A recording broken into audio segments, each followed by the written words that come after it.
And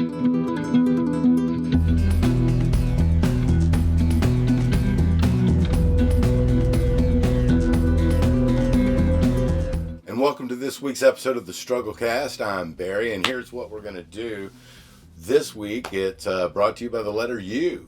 So let's get weird with it. Ukraine, unions, UFOs, who knows? It's all kinds of craziness. So first things, let's get into the Ukraine situation. Or let's don't even talk about that. Let's talk about Eastern European ground wars. That way the algorithm will let us have this discussion, possibly. Because what I'm going to say is more of a hot take that may not necessarily be the normal take that we're getting right now. So let's start there. And to start there, we have to go back to a different time, a different era. Gen Xers rejoice. An era of flannel and the first era of hope, and the beginning of incrementalism and mealy mouth from one side, the left side. So anyway, the Clinton era. And for the younger folks that don't remember, the Soviet Union had just collapsed.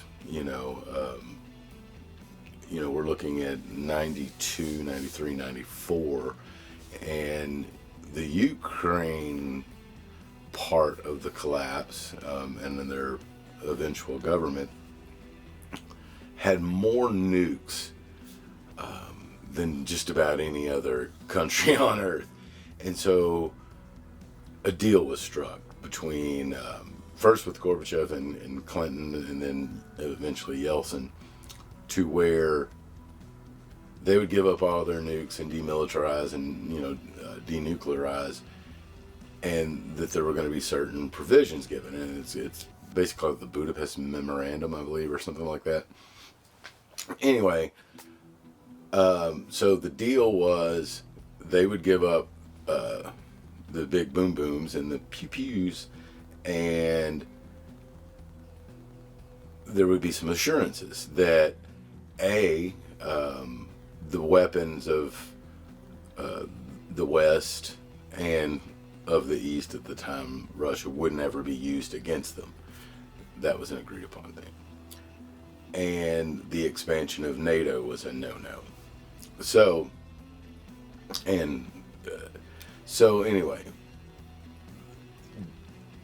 beginning then, there was kind of an agreement, which now the argument seems to be that was more of a political agreement and not legally binding.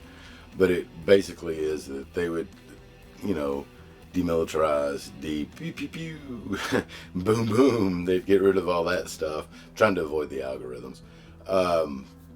And that would be those assurances that they wouldn't be attacked, but basically in the diplomacy at the time was there would basically be kind of almost like buffer states between NATO, the UN state, and buffer state between NATO countries and what was Russia. Well, that didn't really last that long, and there were more and more, way more and more of countries surrounding Russia that became NATO members. And even closer in, some of those, had weapons and, a lot of military strategic value. Well, so what gets us going is flash forward to 2014. And really, most likely, and this is the caveat, most likely because I don't know, probably they my young son might know someday in his life if they even care.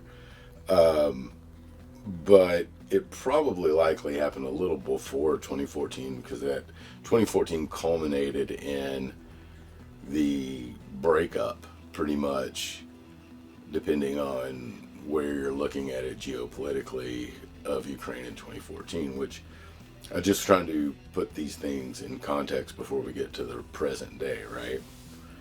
So,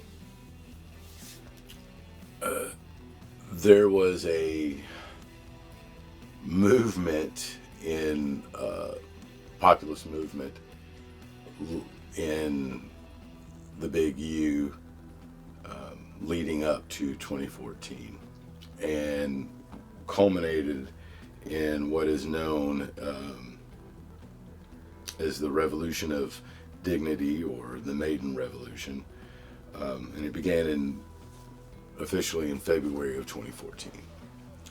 So, whoop, I almost lost my notes. So, what's important about that is this is what led up to it. There had been a lot of the disputed territories that are still disputed today that I don't really want to mention, but we all know what they are, were already very entrenched, and large portions of the geography of the place had been historically and somewhat, I say culturally at least, traditionally Russian.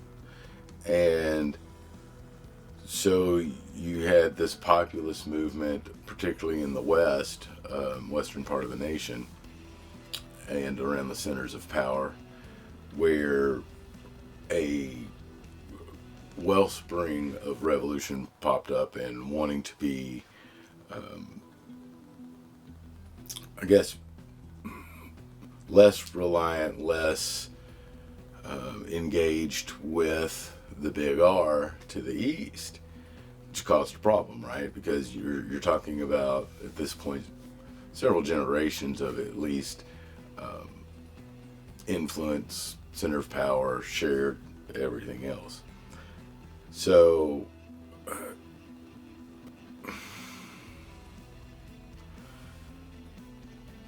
and of course, the devil himself, the big poot, right, is using some of this as propaganda. Now, I'm only bringing up this context because, I mean, it is important, you know, when we look at history, and especially coming off a pretty serious and very expensive in blood and treasure campaigns in, like, say, Afghanistan for 20 years. That was billions and billions of dollars, and the lives, and, you know, all that comes with that. A lot of people forget it's not just the life. You know, one death takes away potentially brothers, sisters, mothers, fathers. I mean, those are scars that those people carry forever, much less the life lost. So, you know, salute, and let's don't forget about that. However, I'm really skeptical. I'm very pessimistic when it comes to the complex and how things work and how much money's involved and what people won't do or will do for power and treasure, right? So we just got out of a, what was it, like $20 million a day or something ridiculous like that situation, and now we're back into one that seems like an endless blank check for the establishment and for weapons makers. So the complex seems to be the only one winning in this. The reason I bring up all these things is, you know, I am in no way condoning the illegal and unprovoked, hostile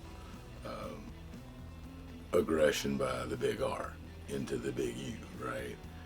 So I don't want that to be mischaracterized. I'm just trying to look at this clinically and journalistically from like, okay, well, why did any of this happen? I mean, there's got to be more than just a 2-minute soundbite, right, on the nightly news, which, you know, who knows, you know, where they're at when it comes to who profits, who's paying, and whatnot. You know, you gotta remember forever, was it NBC that was owned by GE, and GE being, you know, they brought good things to light, you know. They also made weapons. So, but, okay, to bring that to where we're at now. So the caveat, again, I'm not condoning or showing support for in any way the invasion by the big R. I'm just trying to figure out how we got to that point, because again, it's not like anyone, including old Poot Poot, woke up and went, oh, well, let's just do this. That's just not logical. And come on, I mean, dude's evil and all of that. He's not insane by any stretch. Like, you know, people are trying to make him out like Lex Luthor or something. This dude ran an intelligence agency forever. And yeah, you know, yeah. So there's always going to be a means to an end and an end in what they want. So just like anything. So what causes this, and how does that knowledge help any kind of understanding moving forward? So I brought all that up just to kind of set the stage, and where we get the current leader of the big U. And you can't make this up. It was a comedian that literally played a comedian that became the president of a nation. And so there's a lot of weird in this, and I understand how our State Department, which is, we'll get to the failures of that. And you know what? Maybe this is a good transition. The failures, in my opinion, of diplomacy in the State Department being involved in nation building and liberation, because, you know, we will liberate the fuck out of you if we're not careful, and depending on the interest involved, right? Historically, not accusing anyone now, just saying in settled science, history, and declassification, we know what some of those projects and things have been. So now we're going to get to the failures of the State Department. Now we've been this current situation has been ongoing now for months. Endless amounts of money and weaponry have been thrown at it. I don't think any sane person sees this being a quick thing, a done thing, an easy thing. And now we're moving into the more serious parts of this, to where, you know, we're getting towards atomic areas, you know what I mean? And you know, there is no such thing as a tactical or a strategic atomic thingy. Atomic thingies are atomic thingies. They blow up, right? That puts the world in a place it hasn't been since, you know, 1945. So, and definitely we're in a situation shadowing kind of, you know, the the Cuban Missile Crisis right now. You know, we've definitely got a pissing contest going on of resolve, will, and industrialization, particularly military, right? So right now, the failure of the State Department is 100%, in my opinion. This is the first time there's a ground war happening in Europe. There are no peace talks that I know of, any negotiations, no summits, no diplomacy on any level, and most of the reporting coming out that regard any of those things are reports in the negative about how possibly our State Department and other state departments that are our allies are undermining that process. So why? I mean, I don't. Then it gets into the here and the now of what it is, and the realities and the situations which come with the implications of what's going on.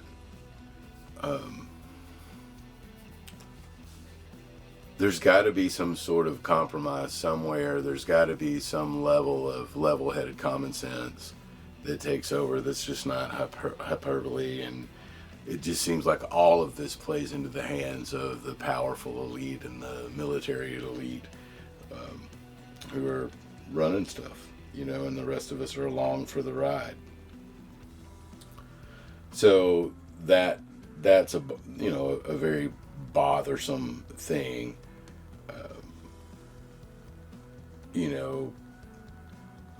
There's horrible misinformation out there, and I'm not trying to give it any credence, but when you look into this, there are those that do believe that the events in 2014, etc., were sped up, influenced by, or outright perpetrated by state actors, and that remains to be seen. I don't believe that. I think there's already enough, it seems, bad faith going on. And again, these are independent nations that, it leads to the question that I think a lot of people, probably especially in Europe and around the world, have had for a long time is, our sphere of influence. Sometimes I think that it's so large that we forget that I guess it's catch-22, when you're trying to balance so many things for so many agendas, right? It just would be nice, it would think, especially from a progressive point of view and the working class point of view. There's not even a party attached to this. This is not good potentially for working people. Working people end up fighting wars. And just wars are damn well worth fighting, But not all war is just, right? And especially when you do the math of, okay, what does this have to do with, middle, wherever you are, random America or random nowhere Europe, because this situation could potentially drag a lot of nations into conflict for a lot of reasons, and that gets a lot. That's a lot to chew. So let's all just hope for it, but keep your mind open and try not to be so open to and following the didactic, like this is this kind and this is this such and such, this is the big poots you and all that. There's a lot of nuance in this. Remember where we're at, and most of the reporting that you're going to get, unless you go look for it, is geared a certain way. Don't be childish and naive to think that you aren't being fed a filtered version of what's going on for reasons, usually given up to national security or just plain self-censorship for access alone. Again, it's hard enough to get the powerful on record, so that in itself becomes a whole other problem. So let's get to a different you, because this is going to run long if we don't, and I definitely don't want all this to be too big of a deal. So let's talk UFOs. Things have been so weird in the UFO world, and you couldn't even talk about it forever, right? So now the DOD and the Navy are like, oh yeah, it's no big deal, right? And what I find fascinating, beyond that whole subject, which we could do maybe we'll get into a whole episode about this at some point. I hate to be the crazy guy here, but there's so much weird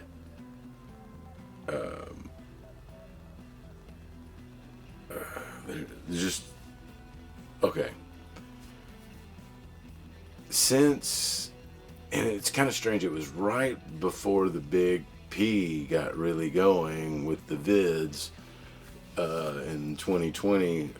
There were announcements, and it started with, let's just get to the beginning, like, say, the Podesta emails, which was to bring to current,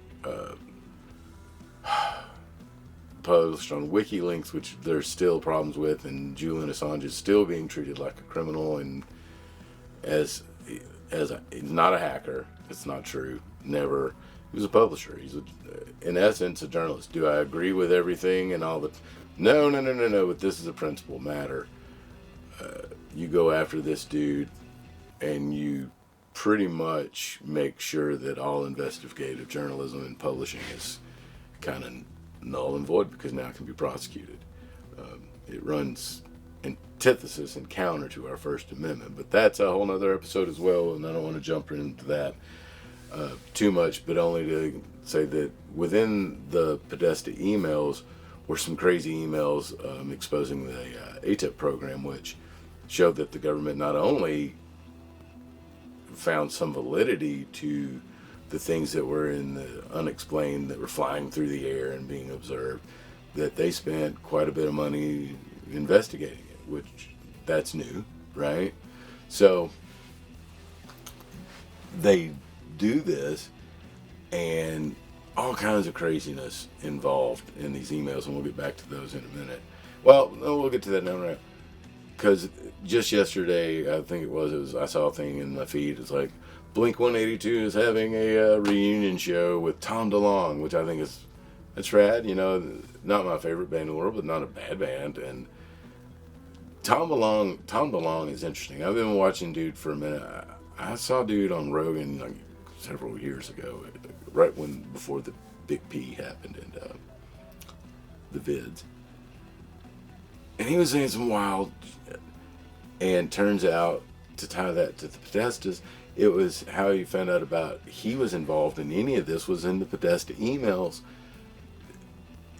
Dude has a thing, a website called To the Stars Academy, which is like all these former like intelligence officials and NASA officials and space officials, and it's wild, right? So, and he was saying all these years ago that they had material and trying to explain basically what a little bit of almost like fusion, propulsion, and anti-gravity, which for a lot of people, just a quick rundown, there's a big theory that seems to be gaining and more traction, that, you know, the idea about, like, say, you have a thing here and a thing here, the easiest way to get there is just fold them together, right?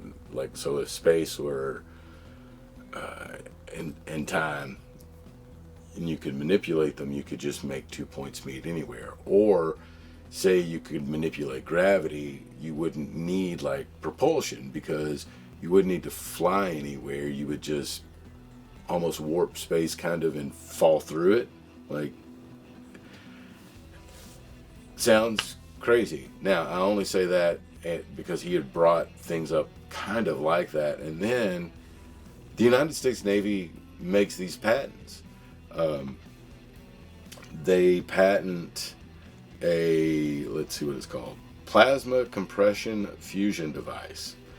And that patent was 2019. It generates like gigawatt to terawatt range, which is, I mean, you're talking about like a pretty good sized nuclear reactor level of energy being produced with that. But not only that, they applied for a patent on a craft using inertial mass reduction, which is basically, quote unquote, an anti-gravity device. It's very strange. And they have several of them. Y'all go look this stuff up. So then that brings about a lot of questions. are all the reported sightings something that people have been seeing for a long time? Because, obviously for them to get to a patent level, they would have to have at least some proof of concept, right? I would think. I don't know how all that works. I'm just freestyling here. But that's been really kind of the uptick is including, if you ever get a chance, with a grain of salt too, because I don't know, I'm so wary and fearful of propaganda, but the documentary, The Phenomenon, or you call it documentary, whatever you want, it's actually fascinating. It tells some great accounts in there, and it's quite compelling, but this stuff is just bananas because it seems, okay, so one of two things, right? Well, maybe one of three things. This is a real phenomena that is happening. These are real. Now, is it dimensional? Is it interstellar? Whatever. But first is getting to the step that it's real. Or is it some advanced technology that we just don't know about?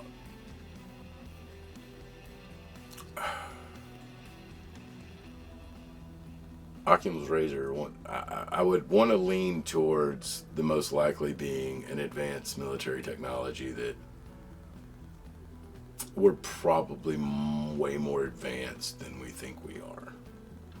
And we can get to that in a second. So to wrap up the U and the UFO of right now, it's, well, not to wrap it up, but to keep going, I'm fascinated with the idea and the thought exercise, the intellectual adventure, if you will, of interstellar versus interdimensional travel, and whether that's a possibility, a thing, whatever. But clearly, the government, military people, the complex, believe enough to get patents. So that leads us to another option. Is this just more of, again, what we've seen historically? This is more just psyop stuff where they're messing with us to an end or another. Who knows, right? Well, people do know, I guess, but who exactly, I guess, will never be known, or it's not for us. So that leads us to when I was saying about maybe technology has outpaced our knowledge of it. Let's look up some things real quick. I know I was going to see if I can bring this up.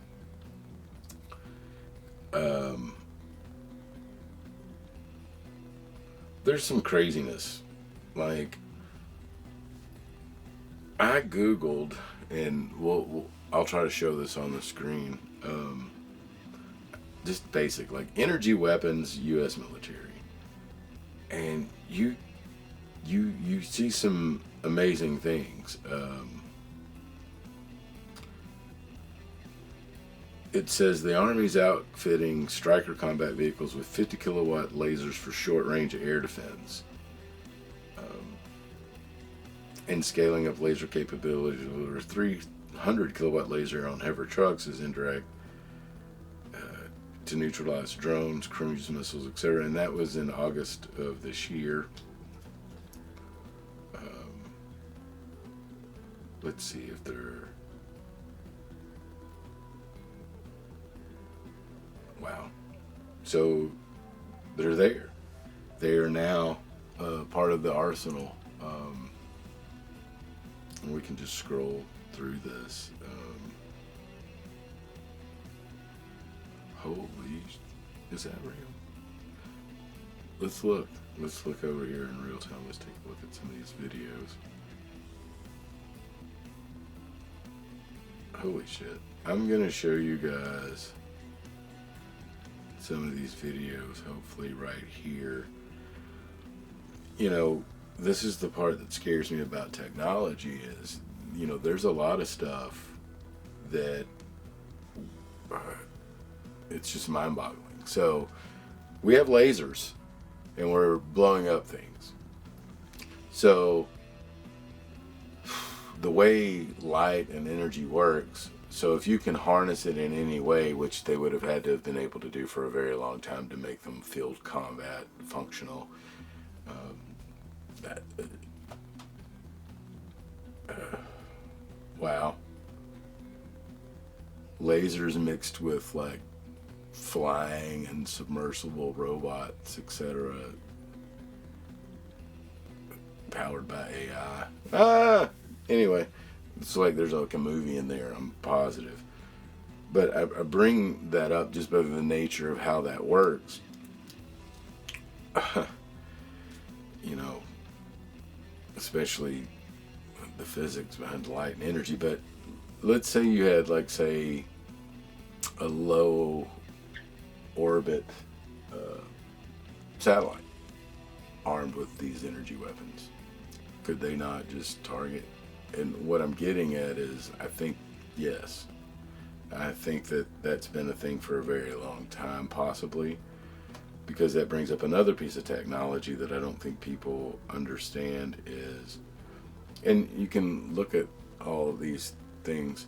The Boeing X program, there's X-37s and 37B. It's kind of interesting.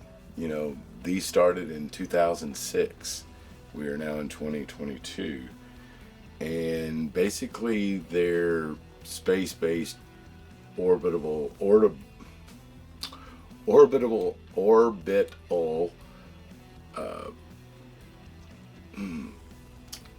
vehicles. I don't want to call them fighters or anything like that, but they are able to take off, land, and stay in orbit for a very long time.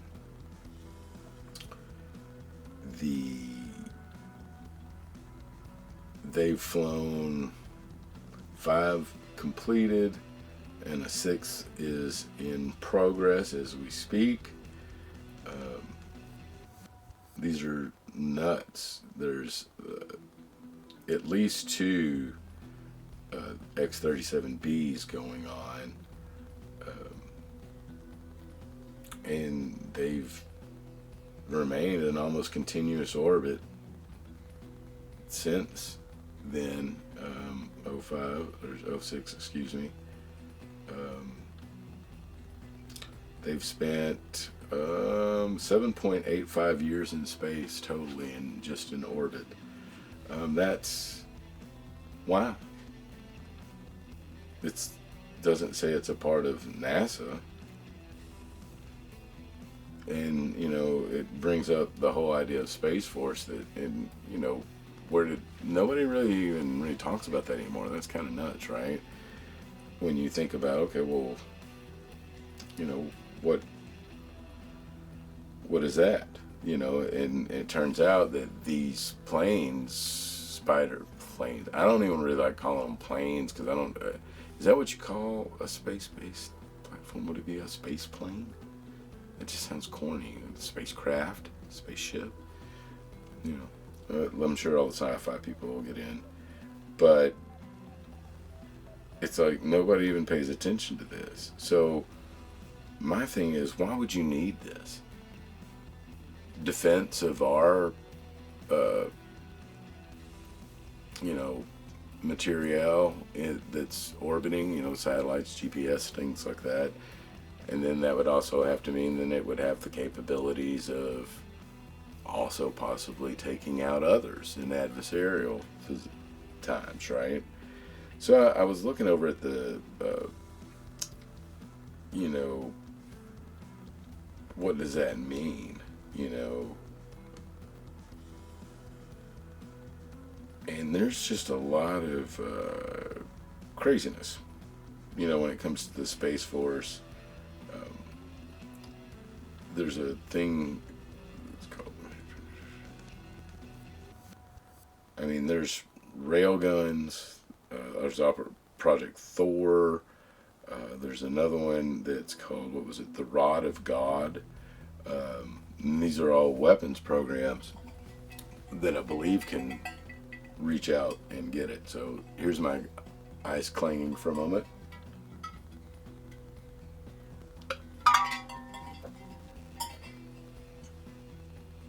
clear. So, I mean, technology is clearly beyond where anyone thought we might be, at least in my opinion, because it's just bananas. You know, we've got, yeah, spaceships that stay in orbit and lasers and anti-gravitational devices and fusion reactors the size of like a small SUV that can provide more power than most nuclear reactors. It's bananas. And this is all right. But then back to the original you, and you know, let me go because we're all over the map today, but man, no negotiations, no peace. And then I see all the people on the left, you know, the world's gone bananas. I'm seeing a lot of defensive acronyms by people that have literally been harmed by acronyms. And that's the alphabet organizations, if you're curious. And then we're seeing people that are supposed to represent, you know, working class and labor folks, which war is never good for, championing it, helping write checks. The only people I see winning are the complex and the people that feed off of it.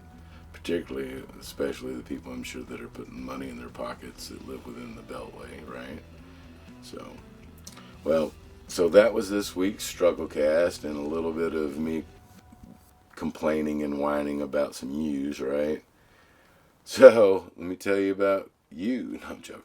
So, I hope it didn't get too weird for you, but we can get weirder. It's all good. Let me know if there were any subjects that you want to talk about or hear me or get some hot takes on, give you my perspective. In any of these that we just talked about, we can really get into the weeds on. And you just got to let me know. So that's this week's Struggle Cast. Like, subscribe, donate, do things, share it, download it. Do all those things, man. It helps out the algorithm especially. And I'm just trying to bring forth a little bit of knowledge and a little bit of maybe analysis that's not there somewhere else, or an alternative analysis, because you know it's good to see all sides before you make up your mind, which didn't seem to be a hard sell years ago. So, but anyway, I digress. We're going to move on. So thank you for joining this week, and hopefully we'll see you next week with something more awesome and upbeat. So y'all be good, be nice to each other, and try to help out and do everything. If you get a chance to help somebody, do so. Never hurts to be nice. Y'all be good. This has been the Struggle Cast.